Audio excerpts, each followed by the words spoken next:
హోషేయ గ్రంథము 9వ అధ్యాయము 748వ పేజీ. ఇశ్రాయేలు అన్యజనులు సంతోషించినట్లు నీవు సంభ్రమపడి సంతోషింపవద్దు. నీవు నీ దేవుని విసర్జించి వ్యభిచరించితివి. నీ కళ్ళములన్నిటి మీదనున్న ధాన్యమును బట్టి నీవు పొడుపుకూలిని ఆశించితివి. క్రొత్త ద్రాక్షారస ఎఫ్రాయిములు ఐగుప్తునకు మరలుదురు. అశ్షూరు దేశంలో వారు అపవిత్రమైన వాటిని తిందురు. యెహోవా దేశంలో వారు నివసింపకూడదు.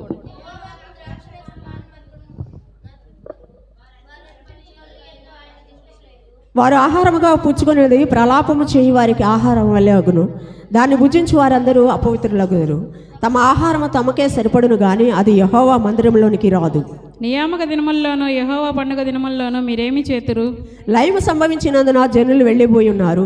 ఐగుప్తు దేశం వారికి కూడా స్థలముగా ఉండును. నోపు పట్టణం వారికి శ్మశాన భూమిగా నుండును. వెండిమయమైన వారి ప్రియ వస్తువులను మరుగుదొడ్లు ఆవరించును. ముండ్లకంప వారి నివాస స్థలంలో పెరుగును. శిక్షా దినములు వచ్చేయన్నవి, ప్రతీకార దినములు వచ్చేయన్నవి. అందరూ కలిసి తాము చేసిన విస్తారమైన దోషమును, తాము చూపిన విశేషమైన పగను ఎరిగిన వారే, తమ ప్రవక్తల అవివేకులనియు దురాత్మను అనుసరించిన వారు వెర్రివారినియు ఇశ్రాయేలు వారు తెలుసుకుందరు. ఎఫ్రాయిము నా దేవుని వద్ద నుండి వచ్చు దర్శనములను కనిపెట్టును. ప్రవక్తలు తమ చర్య అంతటిలోనూ వేటకానే వలవంటి వారై ఉన్నారు. వారు దేవుని మందిరంలో శత్రువులుగా ఉన్నారు. గిబియాలో చెడు కార్యములు జరిగిన నాడు జనులు దుర్మార్గులైనట్లు వారు బహు దుర్మార్గులైరి.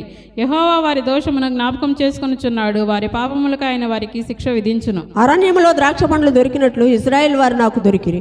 చిగురు పెట్టు కాలమందు అంజూరపు చెట్టు మీద తొలి ఫలము దొరికినట్లు మీ పితరులు నాకు దొరికితిరి. అయితే వారు బయలుపేరునకు వచ్చి ఆ లజ్జాకరమైన దేవతకు తమను తాము అప్పగించుకొనిరి.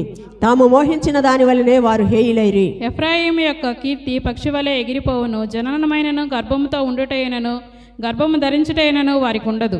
వారు తమ పిల్లలను పెంచినను వారికి ఎవరునూ లేకుండా అందమైన స్థలములో వారిని పుత్రహీనులుగా చేసేదును. నేను వారిని విడిచిపెట్టగా వారికి శ్రమ కలుగును. లోయలో స్థాపింపబడిన తూరు వంటి స్థానముగా నుండుటకై నేను ఎఫ్రాయిమును ఏర్పరచుకుంటుని. అయితే నరహంతకులకు అప్పగించుటకై అది దాని పిల్లలను బయటికి తెచ్చును. యెహోవా వారికి ప్రతీకారము చేయును. వారికి నీవేమి ప్రతీకారము చేయును. వారు స్త్రీలు గొడ్రాండ్లుగాను ఎండు రొమ్ములు గల వారిగాను చేయును. వారి చెడుతనమంతయు గిల్గాల్లో కనబడుచున్నది. అచ్చట్నే నేను వారికి విరోధినైతిని. వారి దుష్టక్రియలను బట్టి వారినికను ప్రేమింపక నా మందిరంలో నుండి వారిని వెలివేతును. వారి అధిపతులందరినూ తిరుగుబాటు చేయువారు. ఎఫ్రాయిము మొత్తబడును. వారి వేరు ఎండిపోయిను. వారి ఫలమీయురు. వారి పిల్లలు కననే వారి గర్భనిధిలో నుండి వచ్చును.